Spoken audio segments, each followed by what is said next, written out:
My name is Gaylord DeLynn Groce. I was born in Plainview, Texas, April 26, 1939.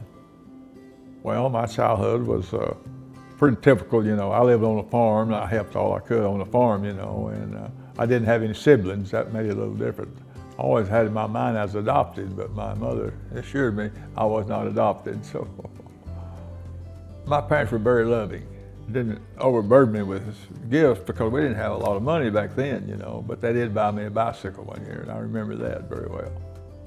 Well, I was an only child, you know, so I had an imaginary friend, you know, and we got there and play ball in an imaginary team.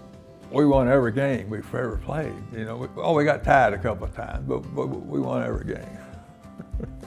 When I went to tech, I changed my major. I went to education because if farming went bad, or I could teach school, you know.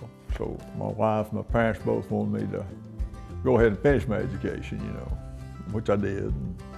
I chose farming because my father was already farming, and there was a place for me there, and you know, he needed my help. And all those times I said I wasn't going to make a farm, I changed my mind, you know, because love has something to do with it. But still, farming it's a good life, you know. It's a hard life, but you're your own boss, you know, and you can do this and you do that. And if you go broke, it's your own fault, you know, something.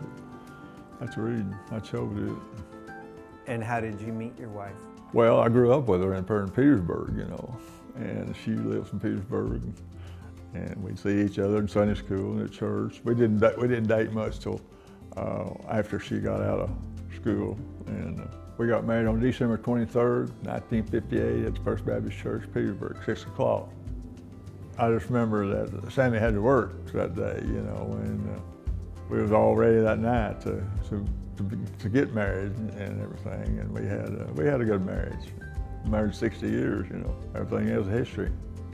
Yeah, I have 4 grandchildren. Well, I just enjoy being around them, you know, trying to keep up with them. That's a big job, you know, nowadays. My advice to my grandchildren is have faith in God, try to live a life you will be proud of, and that your children will be proud of you. Our family has a good legacy, so they will need to work to keep it strong.